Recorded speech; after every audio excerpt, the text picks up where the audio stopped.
Welcome to another episode of UpStream. I am your host, Parisa, and this is my co-host, Ontaura. So let's dive into this avalanche of allegations surrounding Neil Gaiman. It all began, publicly anyway, with Scarlett Pavlovich.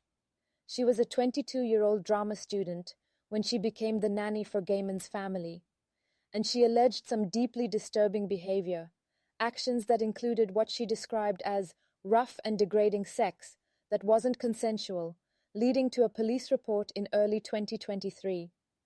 Even though no charges were filed, more women, spanning decades, came forward with similar allegations. And it's just overwhelming, horrifying? Exactly. Yeah, horrifying. Because this wasn't just one isolated case. For example, Caroline Wallner, who worked as a property caretaker for Gaiman's Woodstock estate, described feeling trapped by this blurred line between professional and personal boundaries. There's financial dependence in these power dynamics, right? And it's so easy for someone with Gaiman's influence to exploit these vulnerabilities. You know what blows my mind? It's how these allegations cast his work in a totally different light. Like, we're re-looking at his stories and they suddenly feel off, especially The Sandman. I mean, Parisa, did you catch the plot about that writer Richard Maddock imprisoning a muse for inspiration? It's suddenly deeply unsettling, right? It always felt dark, but now it hits closer to reality in the worst way. And what about that storyline where a woman gets condemned to hell for rejecting advances? I mean, if you think about it, these themes of power and consent, they feel like a troubling reflection now. totally. Like, feminist fantasy becomes kind of this smokescreen, masking just how flawed the person behind it might be. And it's not just him. I mean, Louis C.K., Joss Whedon. Yeah, it's almost a trend. Artists who build feminist cred through their work or public persona, but end up accused of personal behavior that's completely contradictory. And, let's be honest, they benefit from it.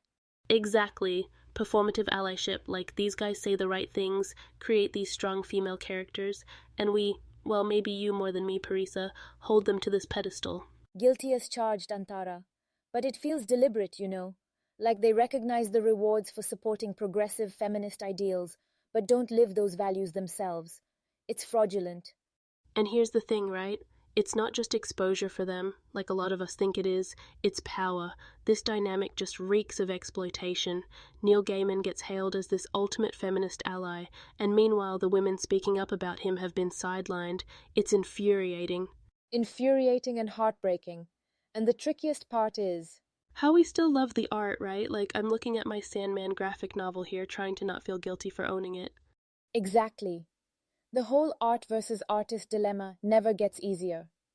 But then, what about accountability within the industry? Why do projects like The Sandman on Netflix or Anansi Boys on Prime keep rolling despite significant allegations against the creator? Oh, it's because profits come first, duh. Look, accountability only exists when it's convenient. Convenient indeed. But honestly, this isn't just about these individual men. It's about a pattern, a culture, and it gets even murkier when you throw in people like Justin Baldoni, huh? Let's not even start. Oh wait, we totally will in like 2 minutes. You bet we will. Alright, picking up from where we left off, Justin Baldoni, I mean, if we didn't already have trust issues with so-called male feminists before, this guy managed to make it worse. Like, how do you go from giving TED Talks about redefining masculinity to reportedly weaponizing PR to discredit your co-star? It's next level sinister. And that co-star being Blake Lively, of all people, who, by the way, is super prominent herself. The fact that she still might have faced this kind of treatment is chilling. So, reportedly, Baldoni hired the same, let's say, professional smearers Johnny Depp used during his legal battles. The intention? Shut down any criticism coming out of that toxic production set for It Ends With Us. It's wild. It really is. And we're not just talking about 1 or 2 rogue incidents here. This whole thing shows how, calculated these men can be. Like, he wasn't just making a mistake or having a bad day. This was premeditated damage control. What even is the benefit of being Mr. Man Enough when, behind the scenes, your actions scream anything but? Exactly. Performative allyship at its finest. And it's not just Baldoni. Remember how Louis C.K. used self-deprecating humor to explore problematic male behavior, all while doing the stuff he joked about? It's like there's this pattern. They adopt feminist or progressive ideals in public because it's trendy. It earns them awards, audiences, and respect. But privately, their actions betray the exact values they preach. Right, and you totally called it earlier. This is a power thing. It's not just about exploiting feminist ideals to clean up your image, it's a carefully controlled double life. And honestly, it's exhausting. Like, how do we spot the fakers before they get this far? I think the real question is, how do we empower women to call them out? It's not easy. I mean, look at what Scarlett Pavlovich had to endure. Or Blake Lively, who still hasn't publicly commented from what I know. The risks women take to speak up are enormous: social, professional, emotional. But if they stay silent, these men keep walking around in feminist capes, acting like heroes. True. And, the idea of women having each other's backs makes a huge difference. Like Shay Orant's blog on Baldoni, her whole point about listening to women, it's so spot on. Every single allegation we ignore is just another opportunity for men like him to hurt more people. We've got to share these stories, even if they're painful to hear. Completely agree. And what's powerful is when women connect their experiences, like what some of Neil Gaiman's accusers did. They built this support network, which is honestly revolutionary. It sends a message: you're not alone, and we're stronger together. That solidarity is terrifying to guys who thrive on individualizing and silencing their victims. It's also freaking inspiring, to be honest. Like, despite all the abuse, the lies, the manipulation, women are coming together and breaking down these walls of silence. Slowly but surely. It gives me some hope. Hope, yes, but also a lot more work. We still have to question everything: every male feminist, every woke statement, every supposedly empowering storyline in media. The challenge is knowing when to believe the words and when to ask, yeah, but how are you treating women far from the spotlight? Which is such a downer. Like, can't these dudes just genuinely support women for once? But no, we gotta play detective with every guy claiming allyship, and we haven't even gotten to Lewis or Joss Whedon yet. Oh, it's coming, Parisa. It's coming, Antara. Okay, let's zero in on Louis C.K. You mentioned him earlier, and he's an interesting case. He wasn't exactly out there branding himself as a loud and proud male feminist. But through his comedy, he touched on vulnerabilities and male insecurities in ways that almost made him seem self-aware. At some level, it felt disarmingly honest, didn't it? Yeah, he was like, oh, look at me, I'm self-aware, I'm flawed, haha. And we all laughed, but then, bam. Turns out he was literally doing the awful stuff he talked about on stage. Like, what was that if not a strategy to earn trust? It's so manipulative, isn't it? Like he used his own flaws and turned them into humor, probably as a defense mechanism, but also as a weapon. If we laugh at these things, they seem less threatening, less damaging. Then, when the allegations surfaced, it was like, wait, this guy wasn't just making jokes. He was dropping red flags. Totally. And the way he admitted everything, too. Like, sure, he owned up to it, but people still debated, oh, maybe he deserves a second chance. Ugh, the bar is on the floor. Right? And that's where the cultural forgiveness pressure kicks in. People start romanticizing accountability without acknowledging the full scope of harm done. Women stayed silent for how long to protect themselves, but he was allowed back on stage in what, a year? Exactly. And then you've got Joss Whedon, who went all in with this feminist visionary brand. Like Buffy Summers, full-on girl power icon, but behind the scenes, just wow. Hostile environments, weight comments. It's like he saw feminism as a costume. Or a tool. To him, creating strong female characters wasn't about empowerment. It was about adoration. He knew how to leverage feminist vibes to make himself look progressive. And then the work environment he fostered Completely cancelled out his public image. That whole thing with Michelle Trachtenberg, a literal teenager. There were rules on set because of how inappropriate he was. It's disgusting. Yeah, and yet, for years, his pedestal as some kind of feminist creative was barely questioned. Just like with Louis and Neil Gaiman, his audience was so enamored by his creations, Buffy, Firefly, that they ignored the glaring contradictions. It's classic cognitive dissonance. And sometimes I wonder, do people like Gaiman or Whedon even realize how hypocritical they are? Like maybe they actually believe they're good allies despite, well, everything. Maybe. It's this strange mix of self-delusion and entitlement. They think their work redeems them. Like, okay, look at my strong heroines. I can't possibly be a bad guy. But that's not how integrity works. Nope. And they keep getting away with it because people want to believe the fantasy so bad. Like we don't want to lose our heroes. Exactly. And that loyalty? It becomes their shield. It's like every accusation bounces off because we'd rather protect the art we love than hold the artist accountable. That's probably what they count on. But honestly, It's that loyalty, you know?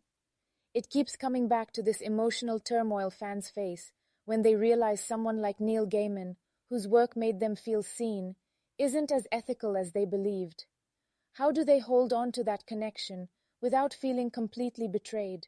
it's brutal. Like, on one hand, Sandman probably meant the world to a lot of people. On the other, you find out the guy who made it might have harmed others. It's like, do I toss out my favorite graphic novel? Or do I somehow separate it from the person? Total mind melter. Right? And then there's survivor stories. Scarlett Pavlovich stepping forward, having to recount everything, knowing some people still might not believe her.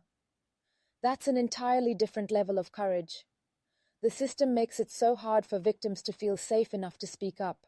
It's more than hard, it's designed to work against them. Like, look at Louis C.K.'s victims. Some of them didn't even come forward until years later because they knew how much power he had. Same with Gaiman's accusers. These women risk so much just to say, hey, this person isn't who you think they are. And then the backlash. My God.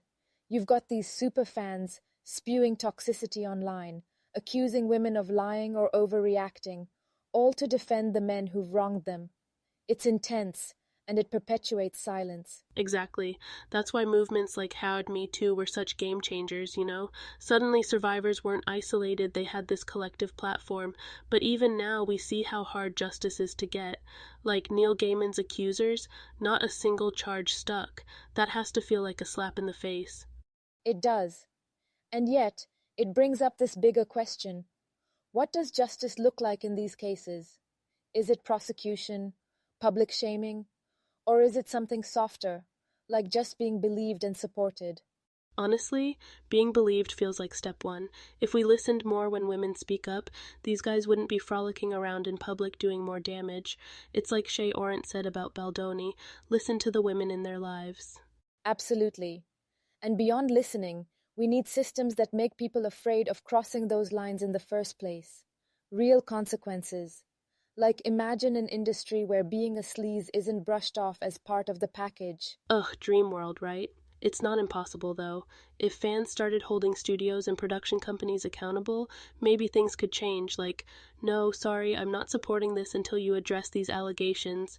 Could you imagine the uproar if that became the norm? That would be incredible.